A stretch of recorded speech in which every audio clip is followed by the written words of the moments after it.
Hello there. Welcome back to the Pantera Studios.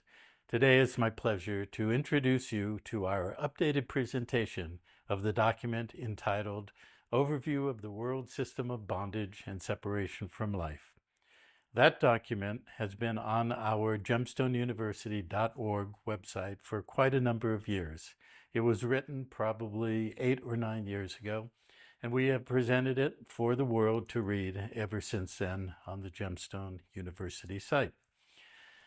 We are now updating that document with video presentation, and we will be presenting segments or episodes month by month, starting from the beginning of the document and going all the way through it. Each episode will focus on a theme or a topic. The first one shall be about bondage and the separation of life. We encourage you to watch each of those episodes, and if you have any comments or input, please put them in the comment section below. We look forward to your comments and any dialogue that we may have with you and our members. So this first episode is about bondage, which is the overall theme of the entire document. I wrote this document with the assistance of the Pantera editing team going back 8 or 9 years ago. And at that time, we had quite a comprehensive understanding of the nature of bondage in the world system, the nature of indebted bondage surety status to the bankrupt franchise, which is our person through which and by which we interact in commerce within the domestic systems of all the world's nation states. In the document, you will learn about how that bondage works. What is a bankrupt franchise? What is a bondage surety? How does it begin at the beginning of life, within days of everyone's birth, how we are registered into the system, and thereby we become a bondage surety, which means we are the guarantor for all of the debts and the debt instruments that are created during the course of our life.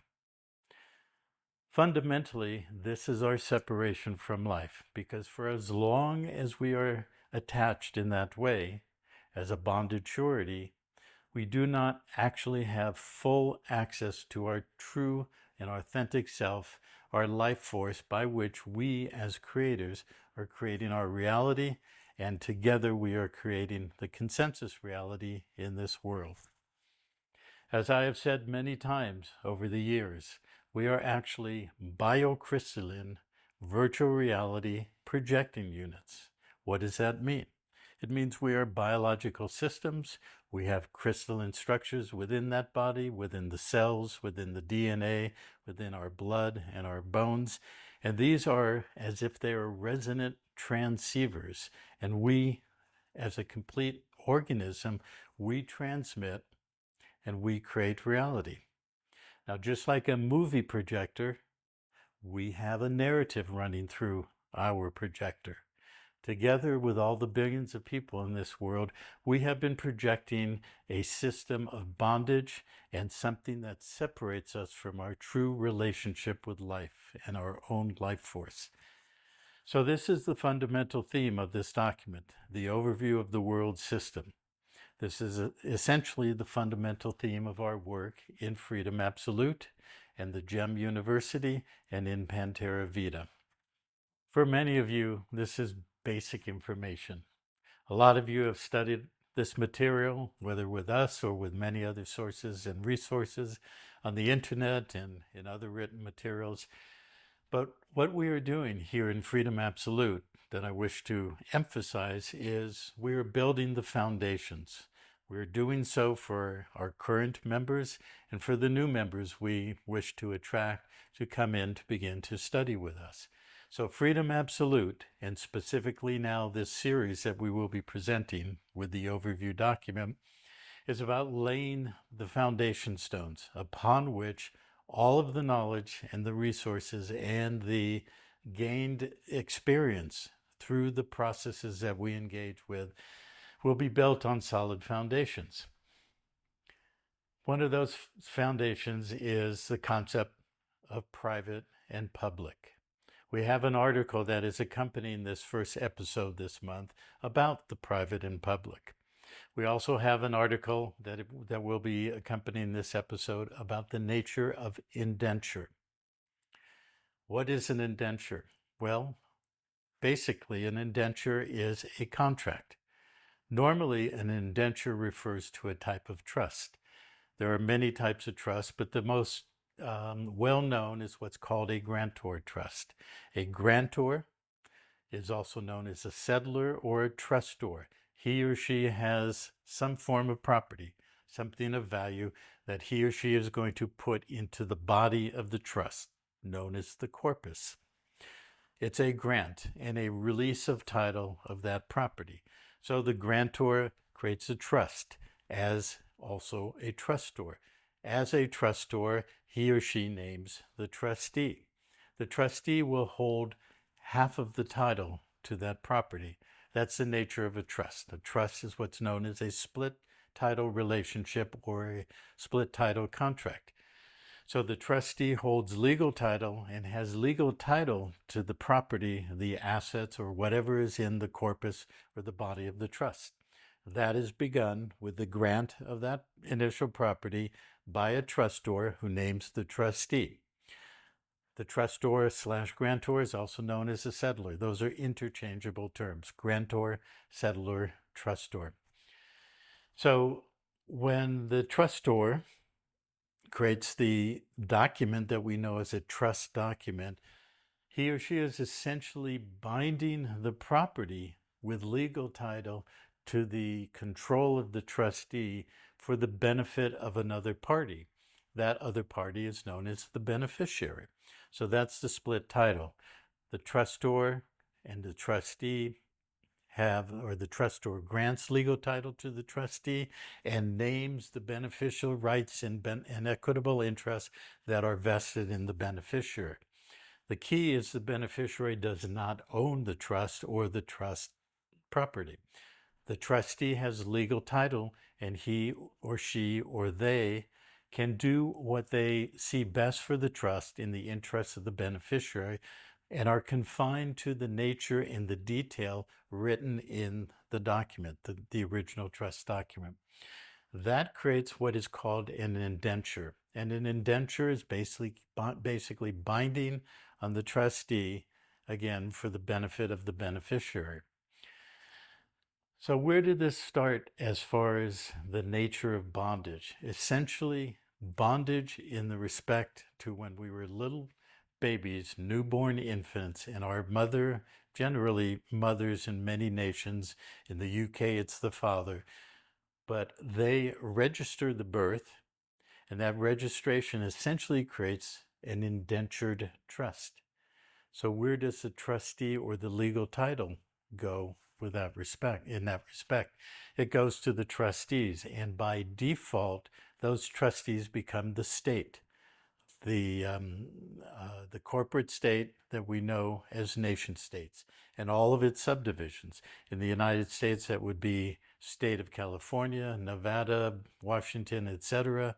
All the municipal corporations under those states, all of the cities that are incorporated, and or whichever form of a subdivision is created within the master corporation known as the United States. In other countries, you have provinces and or states.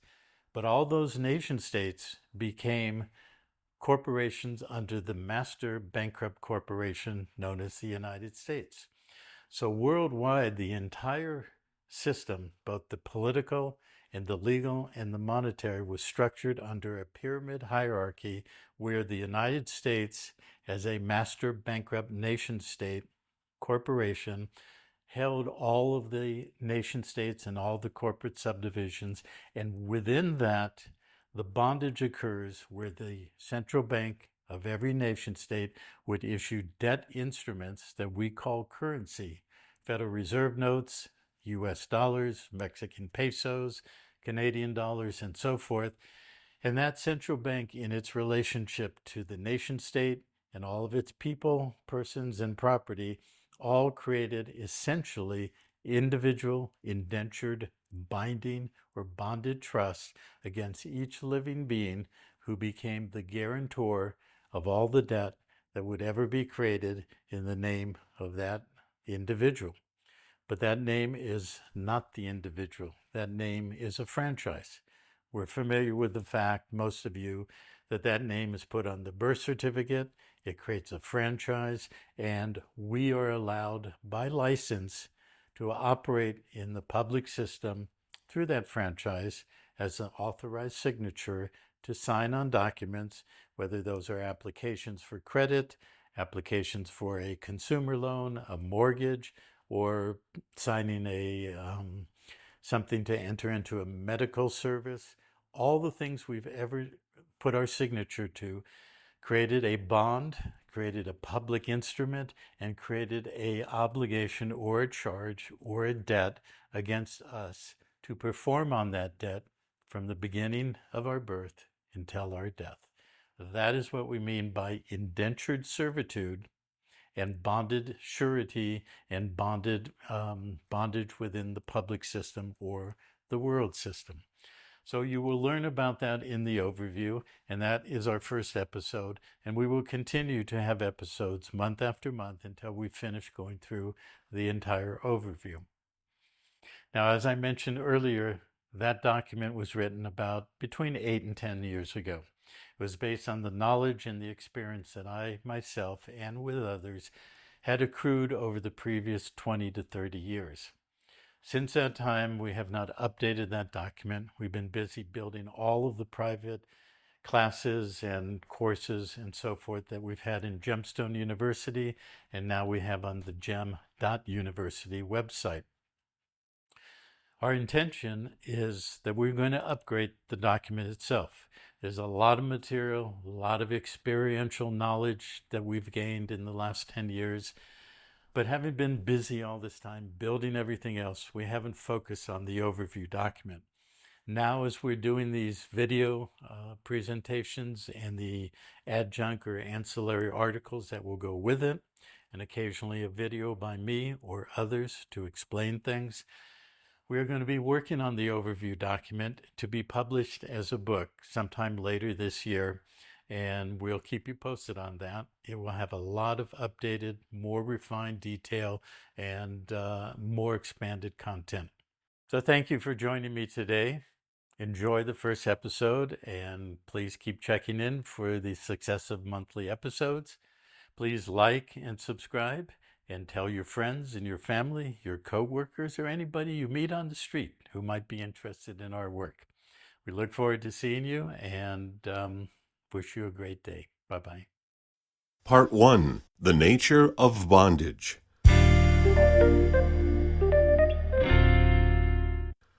This presentation is put forth as a brief yet comprehensive overview of the history and legal structure of how we have become the indentured debt slaves of the world system.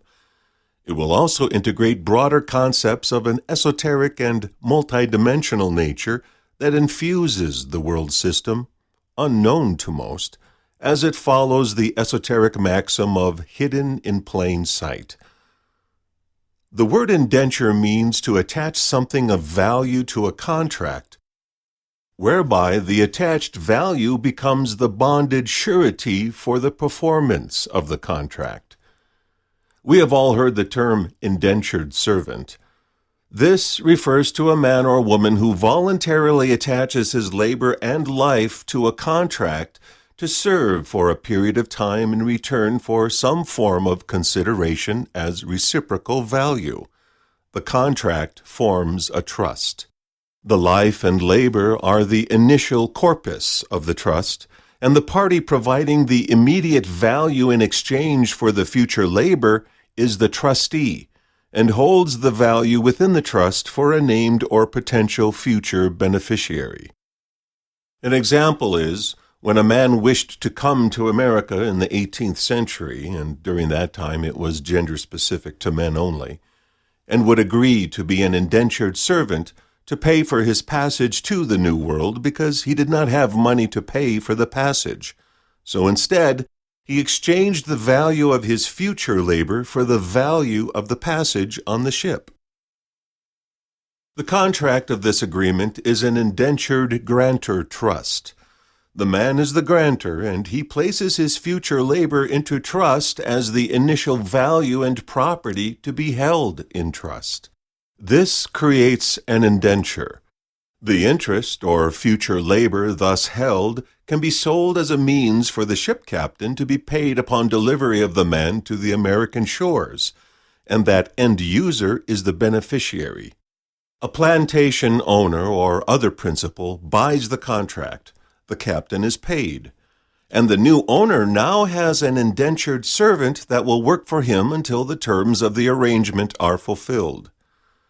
If that total payment is extended longer than the contract calls for by additional charges being applied for upkeep, rent, food, or whatever else, the term might be extended for a longer period, or even indefinitely, as summed up in the lyrics of the song 16 Tons and the line, "I owe my soul to the company store." The story you are about to read is about how the souls of the entire world population have been bonded, indentured, and sold to the company store, and just exactly what that company store is and who owns it. A grantor trust is essentially an indenture that bonds the value of the initial grant into the trust body, and now the legal title and control of the trust is vested in the trustee, and the equitable value is vested in the beneficiary. In the case example, the ship owner is the trustee of the beneficial rights and interests of the future labor, which in turn can be sold or exchanged forward to someone or some group on the other side of the passage to America to take control of the indenture trust corpus, and thereby become the beneficiary.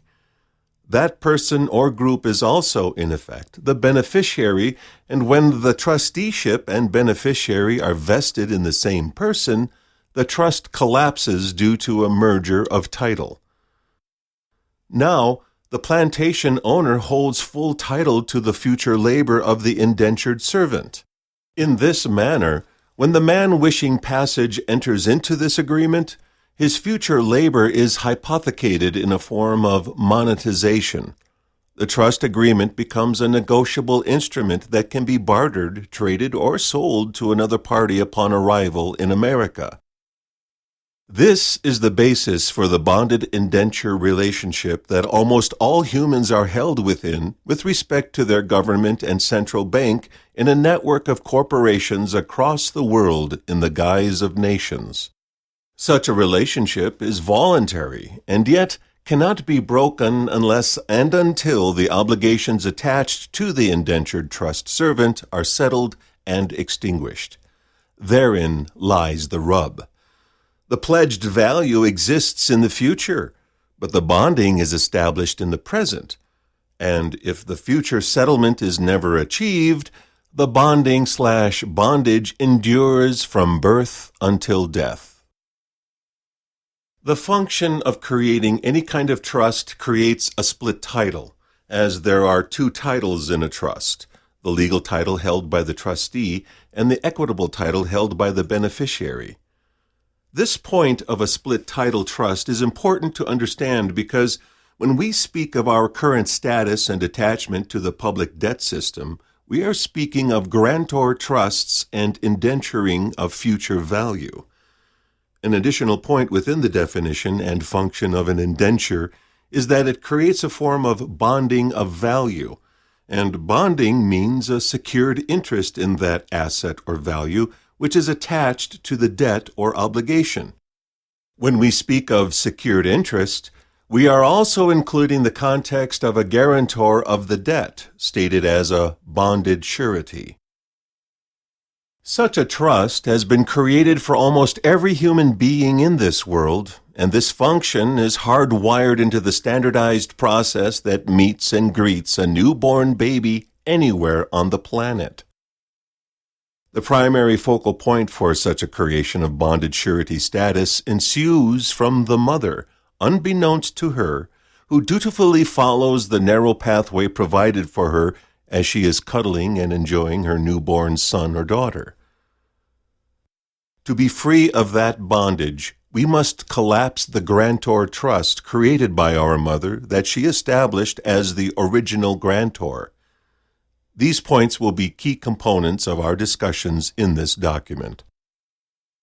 On the record of live birth, the functions of the mother constitute a registration in which she is characterized as the informant, which literally means she is putting her newborn into form.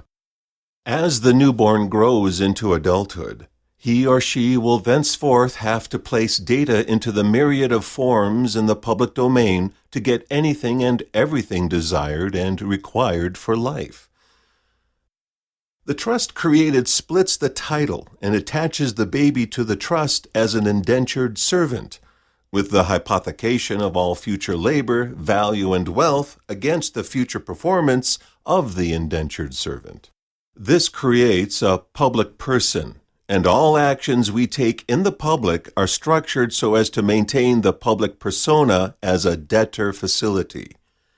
Every instance of creating a document with the name of the person on it become negotiable instruments, and all such negotiable instruments issued in the all-caps name of the all-caps person are done as monetized debt.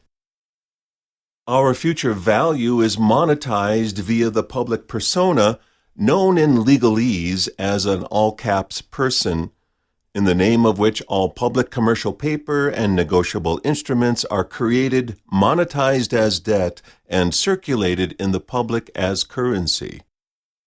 Once the original person is created, every instance of the issuance of any documentary draft are considered publicly circulating commercial paper that perform as currency as they flow through the system like the current of a river or stream through its banks. They are also considered and acted upon as bonds, and a bond is evidence of both a debt and a private trust relationship. That persona is the all-capital letter name United States person, created as a franchise of the bankrupt all-caps United States. The United States is a corporation that was formed as a government services entity after the Civil War between 1866 and 1878. A government services corporation is not a lawful government. It is a municipal corporation that functions in commerce, not law. The entity incorporated and named United States and later all caps United States was the municipal area of Georgetown in the District of Columbia. It was placed into bankruptcy on March 9th of 1933 and was thereafter and to date controlled as a foreign military occupying force under international rules of bankruptcy, admiralty law, conquest, treaties, and global monetary policies. The occupied country was the original organic the United States of America, established as a perpetual union by the Articles of Confederation. This is, of course, a complex structure beyond the scope of this paper to fully describe, but a synopsis understanding is imperative if we wish to understand our world system today and how we are in bondage to it as perpetual debt slaves. Equally important with this understanding is how do we effectively remove ourselves from this status of bonded surety to a bankrupt franchise. To understand all of this, we must proceed with clear definitions of the words and phrases we are using, such as debtor facility, franchise, bonded surety, commercial paper, negotiable instruments, uniform commercial code, monetized debt, and others, all of which shall be defined and discussed herein below. Additionally, knowing how some of the complete distortions pertaining to the founding of the country, variously known as the United States of America, United States of America, United States, and other variants are equally necessary. Suffice to say, they are not the same thing, as will be discussed. All in all, the understanding of definitions, legal terms, root etymology of words, and other methodologies of bait-and-switch tactics done over the centuries to achieve confusion, obfuscation, and cognitive dissonance are essential for us to understand the nature of our condition in this reality and how to find the pathway to freedom and release from bondage. This document will provide the framework and details of how one can then undertake the research, knowledge development, and practical means to a true solution to achieve such freedom. What's in an all-caps name? To begin, what is a debtor facility? It means that it is an entity that is used to facilitate the issuance of some form of documentary instrument that is a debt, that then becomes currency to circulate in a commercial system that most refer to as money. That system is controlled by something known as the Uniform Commercial Code, a modern system that was actually created in Roman times some 2,000 years ago and evolved through medieval times as the law merchant, also known as lex mercatoria. Both of these terms and the function of mercantile law harkens back to Roman times and Roman civil law, which itself is an extension of the law of the sea, or in other words, maritime law. The UCC is the final modern derivative of these millennia-old forms of law that pertain to merchant ships, vessels in commerce, insurance, and bonding of cargo held in the hull of such ships. In short, the modern UCC system defines relationships between debtors and secured parties and more subtly establish bonded surety attachments to the collateral or cargo thus insured and secured. Any and all publicly issued documents such as tax, utility and service bills, court orders, traffic citations, medical records, and others are all forms of commercial paper that have the all-caps name on such documents as the debtor, and the party to whom the bill is payable as the secured party. Because these are all issued pursuant to the UCC, they are referred to as commercial paper. When commercial paper has two signatures on it, they are considered negotiable instruments, which means they can be negotiated from one party to another by being passed on, which is what is done with the Federal Reserve notes we call dollars. Notice the two signatures on every FRN, the Secretary of the Treasury, who is the secured party representing the creditor, the International Monetary Fund, and the Treasurer of the United States, who is the debtor representing all the pledged collateral of the nation, including the people and their labor. In this relationship, the item, person, or thing attached remains the secured collateral, and as each negotiable instrument is passed from one party to the next, the party currently holding the instrument is known as the holder in due course. This is no different than when the man on the European shore placed himself into bonded indenture, as discussed above, and upon arriving on the shores of America, the ship owner sold the interest in the indentured trust of his future labor to a plantation owner who thereafter can utilize the hypothecated labor and thus become the holder in due course of that indentured value.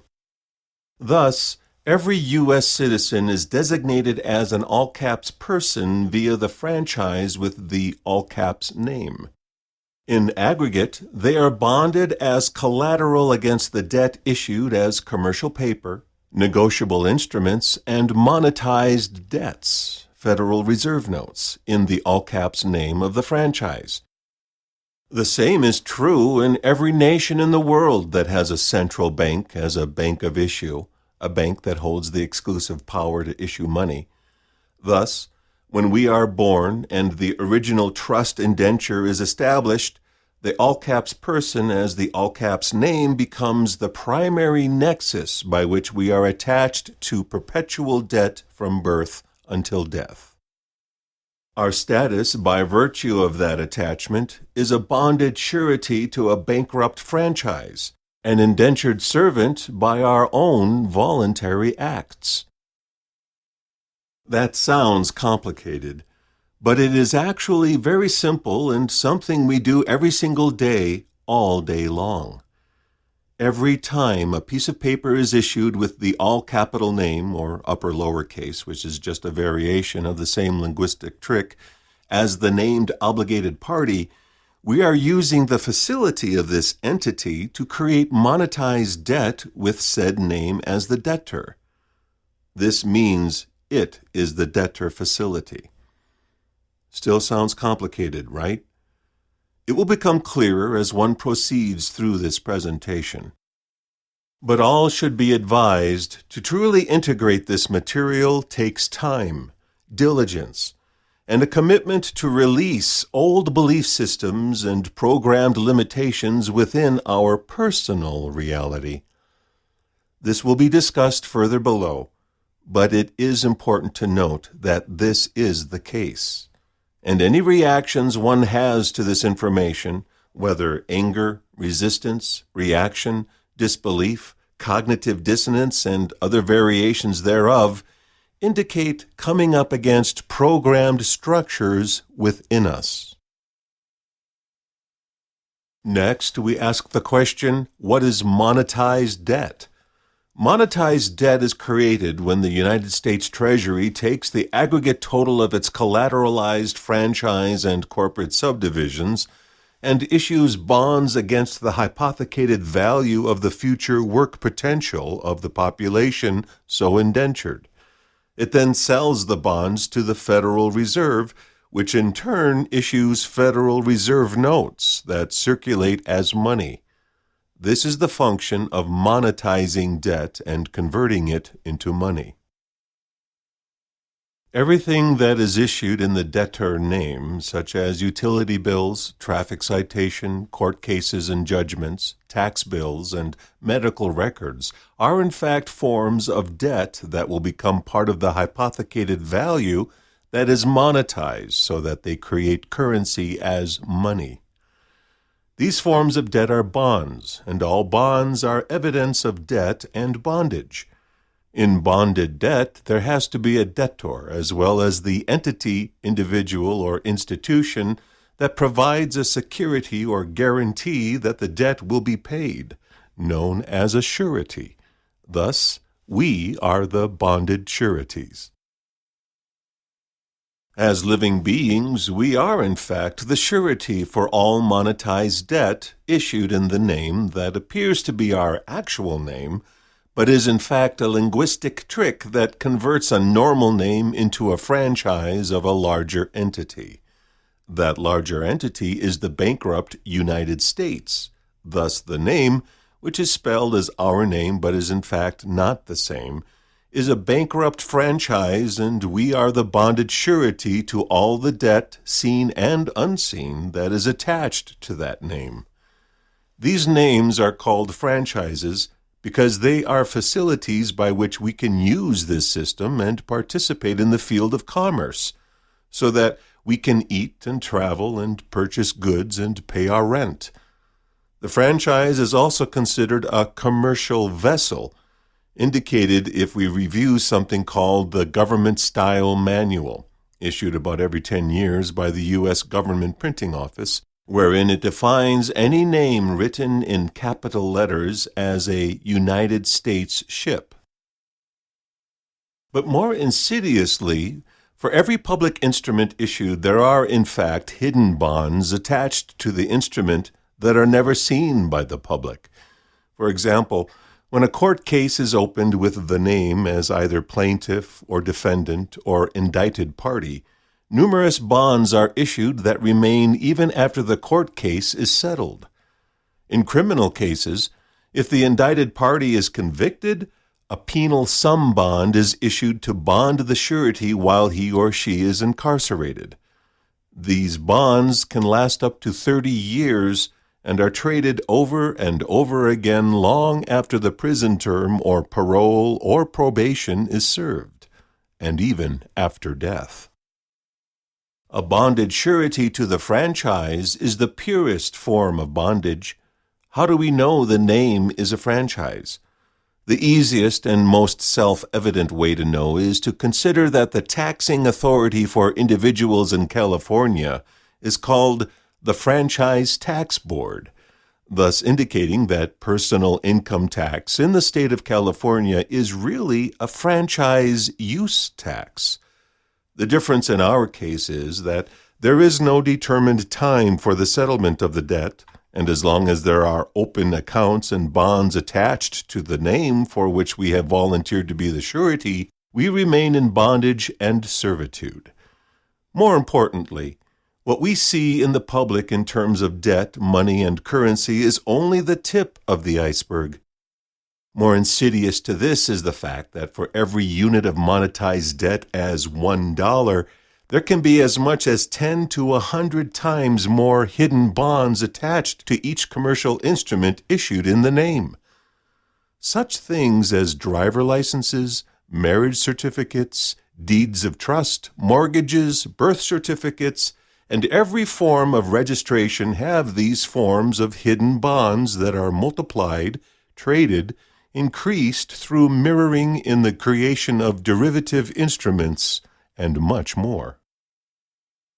The key to our status is that it is voluntary, whether we know it or not, and the entire world system is constructed to provide the illusion of choice because all of the detail is hidden in plain sight in all of the contracts, agreements, applications, accounts, and other forms of engagement that we enter into every day of our lives.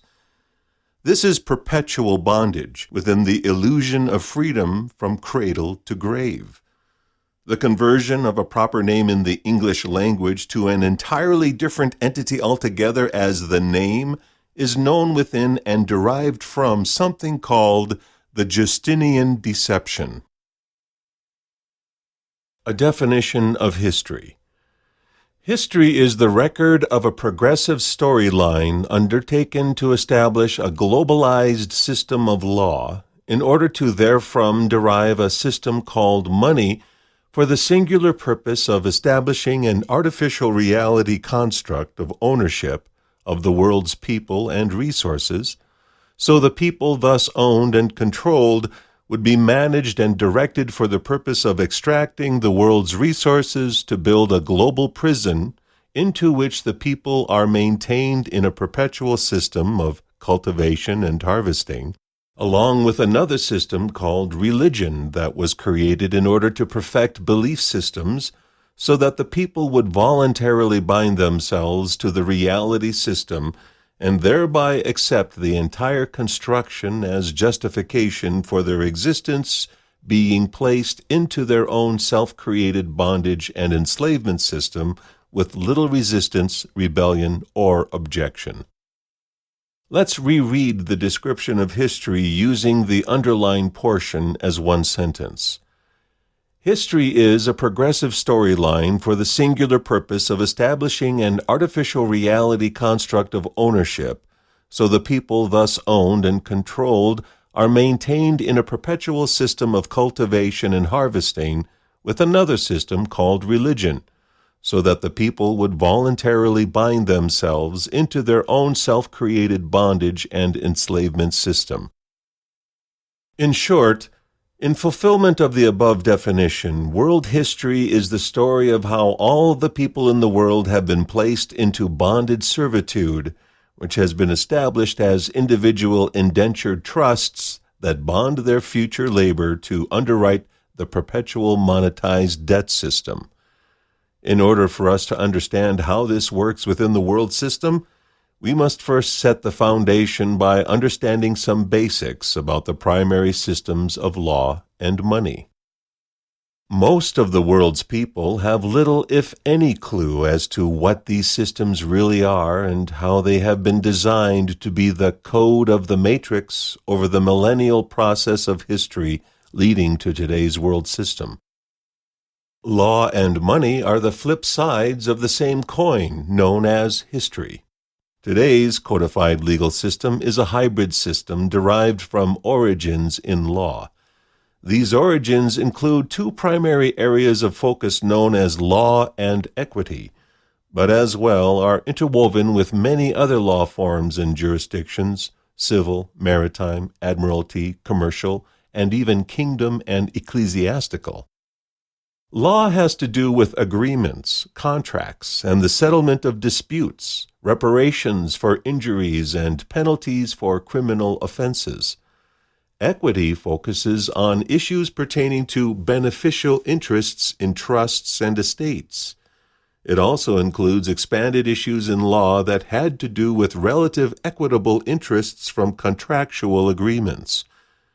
When a contract includes fair and equitable consideration, the parties of the contract receive fair and equitable compensation for their interests during the course of the contractual arrangement or otherwise. Without fair and equitable consideration, there is no valid contract. A valid contract is one that is based on true equity and balanced consideration for all parties. Equity is balance.